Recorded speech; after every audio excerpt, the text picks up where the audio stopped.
Labą dieną. Tu gal biškį atsargiau? Vos per tave neišpiliau šitų chemikalų. Tu žinai, kiek kainuoja šitą chemiją? Ką čia eksperimentuojate?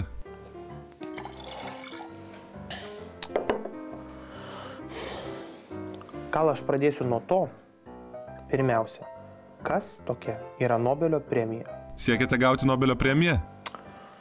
Aš aišku plačiau čia norėjau papasakoti, bet jau kad pertraukiai, tai taip, principė taip, siekiu. Nobelio premija iš principo yra vienintelis dalykas pasaulyje, kurio neįmanoma nusipirkti už pinigus. Tai va tik dėl to aš dar labiau jos ir noriu. Todėl ir dirbu chemijos srityje, nes būtent šitoj srity ir tikiuosi premijos. Pinigai ten aišku už visus toks eksperimentus yra absoliučiai juokingi, bet garbės gauni tiek, kur vat net mano masteliais matuojant yra daug. Kodėl chemijos sritis? Nu ir man toks klausimas kilo. Iš pradžių aš galvoju aišku apie fiziką. Nu bet ten žiauriai ilgai viskas užtrunka, kol gauni tipo. Šiemet gavo kažkoks tai Higgso bozonas. Aš nepažįstu to žmogaus, aišku. Jis jau visai senas, o va ties to visų savo projektų dirba nuo pat jaunystės. Nu tai tikrai neketinu 30 metų laukti savo premijos. Literatūros premija, vat ką jau ką tai tikrai sutikčiau paimti. Bet tu juk mano eilėraščius esi girdėjęs. Nu gesi. Nu jie aišku geri yra, žiauriai geri. Bet nu kaip čia delikačiau pasakius. Pralenkia laiką.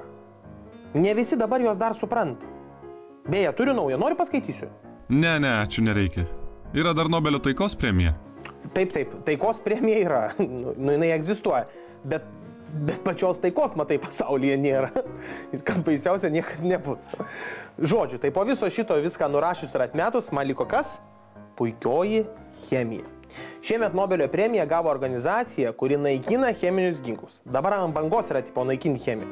Tai ir pabandžiau visą tai padaryti. Nu, ateik, pažiūrėk. Ateik. Va čia yra normali dešra meslitos, tradicinė.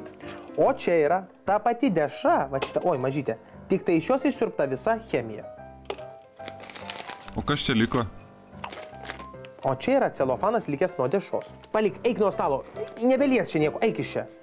Tai vat nuėmus celofaną lieka pati tikroji dešros esencija. Tai jūsų tikslas atrasti, kas yra grinoji dešra arba dešros esencija? Ne. Mano tikslas yra sužinoti ir sugalvoti, kur padėti visą šitą chemiją, kurią išsiurbėm iš dešros. Jau sugalvojot? Principė taip.